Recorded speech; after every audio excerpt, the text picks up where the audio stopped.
పూజ చేసి దాని మీద వంట చేస్తే తినదంటే ఈవిడ. అదే నిజమైతే రైతు భూమి పూజ చేసే వరి పండిస్తున్నప్పుడు నువ్వేం తినకూడదు? మరి తినేస్తున్నావే.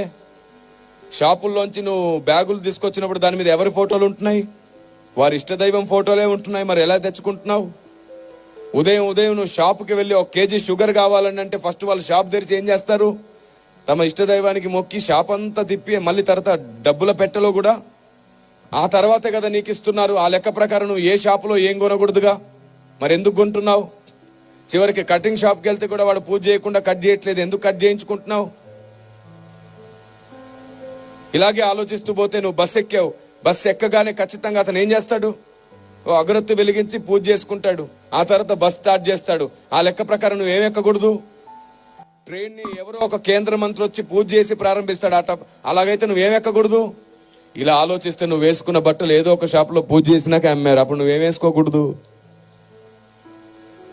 చూసారా? ఈ వీచే గాలి ఉంది చూసారు. ఈ గాలిని హైందవ సహోదరులు వాయుదేవుడా అని మొక్కుతారు. అప్పుడు నువ్వు ఏం పీల్చకూడదు? అప్పుడు కదా చచ్చూరుకుంటావు.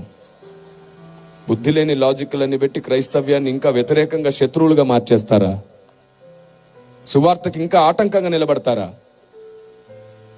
ఇలాగ ఆలోచిస్తే మీకు తెలుసా, మీరు వేసుకునే చెప్పులు, మనం వాడే ఫోన్, చివరికి నా చేతిలో ఉన్న మైక్, ఇక్కడ ఉన్న బాక్స్, ఇక్కడ ఉన్నటువంటి వాయిద్యాలు, మీరు వేసుకున్న కళ్ళజోళ్ళు, మీరు కూర్చున్న కుర్చీలు, అన్ని ఆయా షాపుల్లో ఆయా డీలర్స్, చివరికి కార్లు కూడా వాళ్ళు పూజ చేసి వాళ్ళ షోరూంలో అమ్ముతున్నారు. ఆ లెక్క ప్రకారంగా మనం ఏ వస్తువు కొనలేంగా.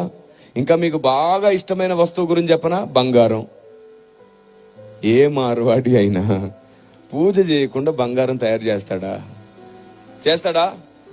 ఆలోచించిన ఆశాభంగం తెచ్చి ఇక్కడ పడేయండి. పాస్టర్లు అందరు కలిసి మళ్ళీ ఇదే కొత్త సంవత్సరం ఇంకా పెద్ద సభ పెడతారు. అప్పుడు మొత్తం మండలం వచ్చి సువార్త వింటారు. ఇక్కడ ఏంటి? బంగారం చూద్దాం. వేయగలరా? అమ్మో, ఇది నా బంగారం, పూజ చేసిన బంగారంగా. మరి ఇలా ఉంటుంది. చాలండి, ఇంకెంతకాలం ఈ అజ్ఞానం చెప్పండి. అందుకే మనకి ఏదైనా గొప్పగా అనిపిస్తే పరిగెత్తొద్దు. మోకరించి దేవుణ్ణి అడగండి, ఇది కరెక్టేనా ప్రభు అని. మన జ్ఞానానికి పరిధి ఉంది. ఆయన జ్ఞానం అమితమైనది. ఆమేన్. అనంత జ్ఞాని ఆయన.